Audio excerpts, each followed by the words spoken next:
Very good that you have decided to keep yourself online. You don't want to miss anything academic, you don't want to miss any time. Definitely, you people are doing all the work posted over here by different teachers. Good job. Now we are going to be with our new chapter. This new chapter is, of course, a dedication for you people. You people are very special. A dedication for you. It's in page number 77 of our core course book Flamingo. It's titled Going Places. Going Places, a short story by A.R. Barton, a German writer. Going Places. Exactly, you people in this age group, don't you go to many places that we parents and teachers don't know?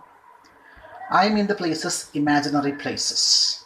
Many times you have been thinking about this and that, and you have been discussing this and that with you, but you never disclose those things with us. In that respect, are you really not going to many places? Yes, this age is very special. You people are now undergoing through a very crucial, critical age between 12 and 20. This 13, 14, 15, that teen age. More sophisticated way of saying adolescence. You people are now adolescents. And this adolescence period is supposed to be, or it's said to be, the most beautiful period or spring of our life, because actual intellectual, emotional, mental, physical growth, the spurt of the growth actually takes place over there. Now you are in the peak of your development. In a way, it's a blessing for you because you are enjoying the actual, or you're starting to enjoy the real colors of life. At the same time, you people are undergoing some problems too. You have got so many stress, stripes, struggle, and you are in a storm. These four S are there: storm, strife, struggle, and stress. You people are. Because many times you are not living according to what you want to live like. Many times you are forced to do this and do that. And many times you felt like questioning, you really want to break it out and come out of the conventional ways of living. Many times you wanted to ask the question, and many times you question too. But all these times you were silenced by the elders, so-called parents, teachers, and all. Strictly saying, you have got every sort of growth. So automatically your intellectual, radical capacities, questioning capacities, everything increases. So you feel like questioning. You're not always ready to sit in front of a teacher for a long number of hours to listen. You always ask why? Why we are sitting like this? That's why many whys are heard from our classes, plus two classes. This is actually why generation, because you keep asking why? And for many of these whys are not answered to. In that way, you're disappointed. So two extremes you people can go. Some people will go to be extroverts. They will just keep bursting out and saying all the things, okay, this and that. Some other people will just get withdrawn. So silence and outbursting, both reflections can be there in this age group. A psychologist said that this adolescence period is a temporary insanity because you don't know what you are. And there are many other sorts of problems also there. Even this online classes, when teachers keep giving you classes and all, you might have many times felt like asking questions and just abolishing all the existing systems and getting away from this place. But you were never able to do that. But don't worry, one thing is there, one solace, one comfort is there. These problems will keep coming to your life. And by the age of 20, 21 and all, you will have a freedom. Will all the problems come to an end? No. Problems won't come to an end, but you will get adjusted to that. You will learn the real art of life. So this age actually is a questioning age. You people will feel like questioning this and that. You are not happy with the present existing social system. Don't worry, it's such a time. It is such a time. Don't worry about it. Why saying all these things now? I'll tell you that. Say, two girls from your class. Just two girls from your class. We call them Sophie and Jancy. Sophie and Jancy. It can be anybody from your class. Girls only for the time being.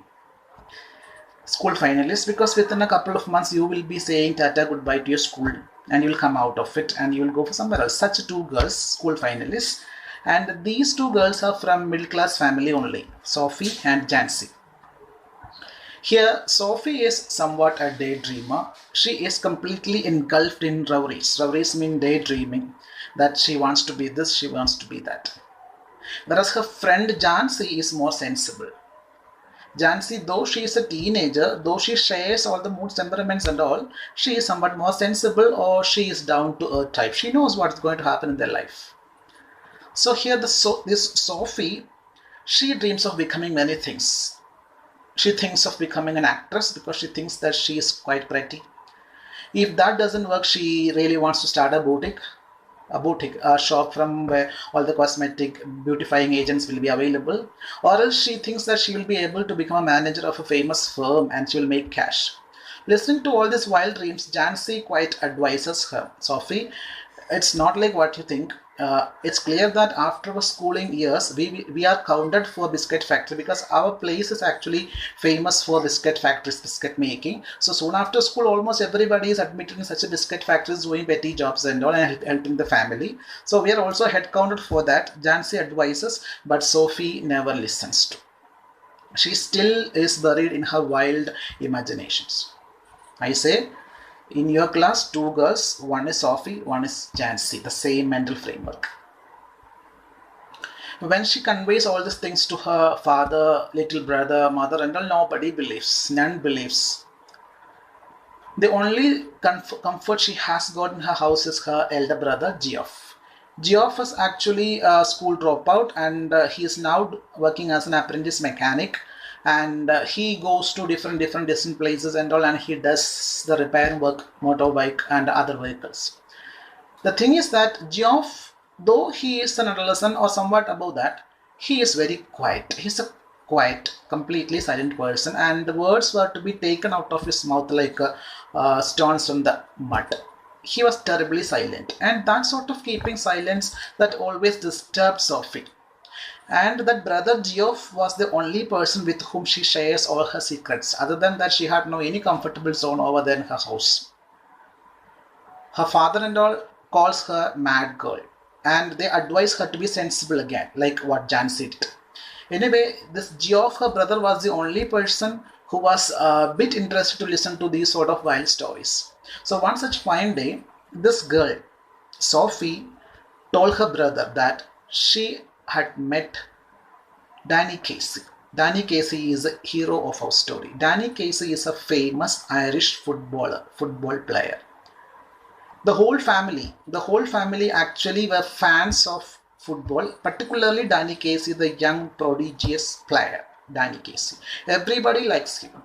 And Sophie also loved football, and she also loved Danny Casey, the footballer, and the love became a fancy became somewhat whimsical.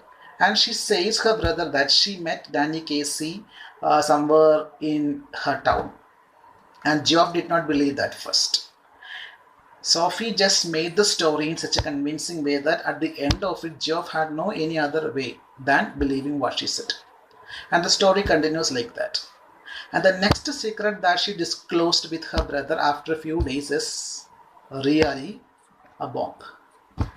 She said that Danny Casey would wait for her one particular day, one particular time, one particular spot, and he would take her away. This is what the secret part of her story. Geoff did not believe it, but he did not want to annoy her mood, and she just told everything, and Geoff kept quiet. That particular day, appointed time, this Sophie, this 12th grade student, she sets off. She goes in search of this Irish football player because she believes that he'd come, and she chose a particular place. That place was also special because that was a place where only lovers come and sit for dating. She went over there.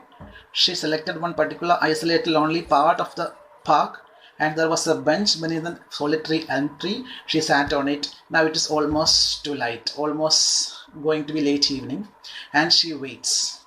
She waits. She expects his coming. Danny Casey would not cheat. He would come. And she is imagining his coming. Imagination continues. Finally, what happened? This is what the crux of this short story, Going Places. So, such fantasizing, hero worshipping, it's common with many girls. I don't say that every girl does it, exceptional cases might be there. But almost 70-75% of the girls of this adolescent, boys are also doing that, but I focus more on girls now. Girls are having such adolescent age fantasizing, hero worshipping. Then what will be the climax? If girls go worshipping, hero worshipping, fantasizing, fancying heroes, footballers, cricketers, cinema actors and all, what will be the other end of it? What will be the second half of this thing? And that second half is the climax of the story also. You will know the climax, you will know the chapter, everything in detail from the next audio clipping. This is only an introduction, and after that I'll post one audio, listen to that also. After that only you go to this reading of this text. Things will be fine then. Good.